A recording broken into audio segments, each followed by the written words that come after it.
அன்பானவர்கள், இன்று இயேசு கேர் யூனிட் ஐசியு இதனுடைய இரண்டாவது நாள். அந்த ஐசியு இரண்டாவது நாள் அந்த சிந்தனைக்கு போகிறதுக்கு முன்னாடி, நேற்று ஐசியு என்று சொன்னீர்களே ஃபாதர், அதில் இயேசு கேர் யூனிட்னு சொன்னீங்களே. இயேசு கேர் யூனிட்னா ஜேசியு என்று தானே வரணும், எதற்கு ஐ என்று சொன்னீர்கள் என்ற கேள்விகள் வந்தது. ஒரு சில பேர் என்னென்ன கேட்டிருந்தீங்க. அதுக்கு உண்மையான விளக்கம் அப்படி என்ன அப்படின்னா, இயேசுஸ் எபிரேய மொழியில் IESUS. எனவே இயேசு கேர் யூனிட்.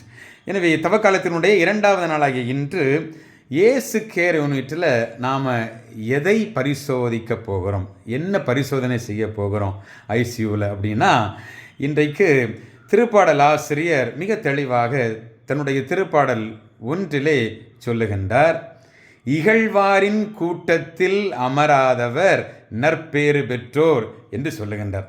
அப்போ இதை மட்டும் நம்ம சிந்திப்போம். நம்ம ஒரு குழுவில் போய் இருக்கிறோம், அந்த குழுவில் நிறைய காரியங்கள் நம்ம பேசுவோம் இல்லையா, மற்றவங்களை போய் நல்ல காரியங்கள் பேசுவோம், உயர்ந்த சிந்தனைகள் எல்லாம் பேசுவோம். ஆனால் அதே சமயத்தில் அந்த குழுவில் இருக்கக்கூடிய ஒரு ஆளில் 2 பேர் என்ன செய்வாங்க அப்படின்னா, இன்னொருவரை பற்றி, அந்த குழுவில் இல்லாதவரை பற்றி இகழ்ந்து அல்லது தேவையில்லாமல் அல்லது பொய்யான காரியங்களை இட்டு கட்டி என்ன செய்வாங்க சொல்லுவாங்க.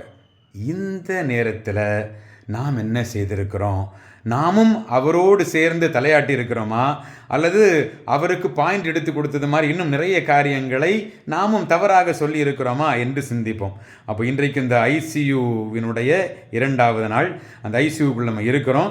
எனவே சுய பரிசோதனை செய்து பார்க்கிற பொழுது, பொல்லாதவரினுடைய குழுவிலே, இகழ்வாரினுடைய குழுவிலே நான் அமர்ந்திருக்கிறேனா, அமர்ந்திருந்து நான் மற்றவர்களுக்கு எதிராக பேசியிருக்கிறேனா என்று சிந்திப்போம். நமக்கு தெரியும், இன்றைக்கு நாம் அந்த குழுவில் சேர்ந்திருக்கிறோம். நமக்கு நண்பர்களாக இருக்கிறவர்கள் அந்த குழுவில் நாம் இல்லை என்று சொன்னால் நமக்கு எதிராகவும் பேச துணிவார்கள். எனவே இன்று இந்த தவக்காலத்தினுடைய இரண்டாவது நாளாகிய இந்த இயேசு கேர் யூனிட்டிலே நாம் பரிசோதனைக்கு ஏறெடுத்துக்கொள்வோம். நான் இகழ்வாரின் கூட்டத்தில் அமர்ந்திருக்கிறேனா? இனி நான் எப்படிப்பட்ட ஒரு நிலையை எடுக்கப் போகிறேன்? ஒருவரை பற்றி தவறாக சொல்லுகின்ற பொழுது, இல்லை அந்த மனிதர் இங்கு இல்லை, எனவே அவரை பற்றி தவறாக பேச வேண்டாம், அவரை பற்றி நல்ல காரியங்கள் இருந்தால் சொல்லுங்கள் என்று நான் சொல்லப் போகிறேனா?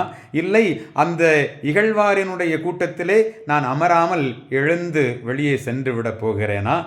இதனுடைய முடிவை நாம் தான் எடுக்க வேண்டும். எனவே ஐசியூவினுடைய இந்த இரண்டாவது நாள், இயேசு கேர் யூனிட்டினுடைய இந்த இரண்டாவது நாள் இனிமையான நாளாக மாற வாழ்த்துக்கள். நன்றி.